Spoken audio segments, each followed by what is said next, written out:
How many times have we given someone advice and they're like, oh no, I tried that. That's never going to work. No, I can't do video. Like, you can't even imagine that, right?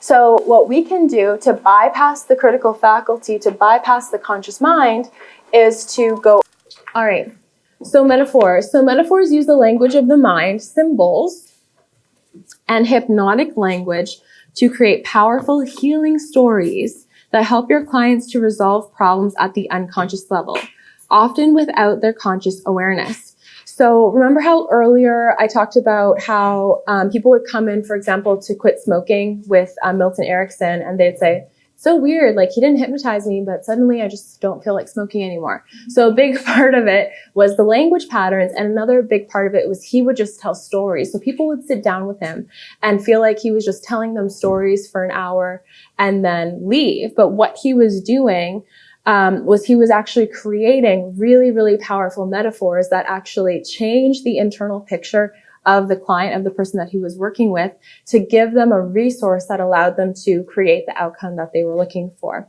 So we're going to be learning how to tell metaphors through storytelling, but one tangible metaphor that Milton Erickson did as well is he had a client who wanted to stop drinking. So he gave them a task to go to sit in front of a cactus and just stare at a cactus for a full day. So if somebody wanted to stop drinking and they stared at a cactus for a full day, can you guys imagine what metaphor that might put in the client's mind?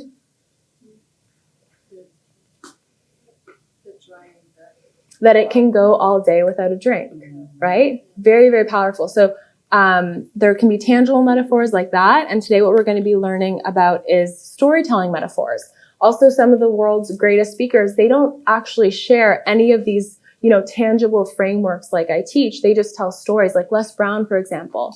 He's one of the highest paid motivational speakers. He doesn't really talk about frameworks or tactics. He just tells story after story, and it changes the internal representations in people's minds so that they then feel more powerful, more motivated, more confident, more able to create the outcome that we want. So what we want to do when we're creating metaphors is we want to get really clear on what the client is currently struggling with. So what is it that they're struggling with? What is the resource that they might be missing? And then with a metaphor, we also want to mind read what a potential outcome could be for them. So we're getting them from a problem to helping them see something that is not a problem. And then thinking about what are some of the resources that they could begin to take on, having those intangible resources to help them create that outcome. And based on that, we can create a metaphor or a story from that. When a client comes to us with a problem, they often obviously can't see the solution. So if a client came to you with a problem like, I can't get enough customers, for example, and you just say, oh, just start marketing, start doing live streams.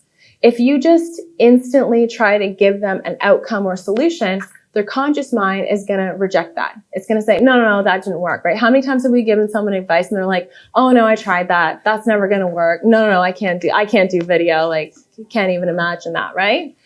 So what we can do to bypass the critical faculty, to bypass the conscious mind, is to go over the conscious mind. And so that we can get to the subconscious mind, which is where we want to change that internal representation. So how we can do that is by using chunking up and then chunking back down. So when a client has a presenting problem, we can ask ourselves, what is this problem an example of? So if somebody really wants to make more money and their problem is they can't get started in their business, what is that problem an example of? Can anyone mind read what that might be an example of? And the mic's actually right behind you, Al, so perfect timing. Maybe it's a limiting belief that they have. Mm-hmm. So what could that be? A lack of... Totally. What was it specifically again? Like, just say someone wants to make more money, but they're just like, I just can't get started in my business, or I just can't make any money. A limiting belief that they aren't capable of making any money, or that maybe starting is too difficult. Absolutely, yeah. So you can look at the problem and ask yourself, what is this an example of? So it could be lack of motivation. It could be not an example of not starting. It could be an example of not seeing their own potential, holding themselves back. The list goes on. And we want to remember with metaphors, sometimes we will completely shift them and solve their problems. Sometimes we will just allow them to see that internal representation differently, meaning we're breaking up the problem so that it's easier for us to solve the problem. So when they come to us with that problem, we can ask ourselves, what is this an example of? So if the person wasn't starting their business, you could ask, what is this an example of? And then what's another example of this? So it could be maybe a rabbit who was really fast, but he didn't start racing, right? So another example that isn't the exact same as the client, but it could work to change that internal representation. So what we want to do is we want to chunk up out of the problem and then chunk back down to mirror the problem and mirror the solution to help the client change their internal pictures so that they can get to a solution as well. And while we do that, so if the client had a problem of not starting their business and we made a metaphor about a really fast bunny that wouldn't start racing, they wouldn't necessarily have that conscious connection. But when we tell them the story, it will still change that internal picture. So for example, the story, The Little Engine That Could, that's a metaphor for children to install the belief or to install the resource that if they think they can, they think they can, they think they can get to the outcome that they want.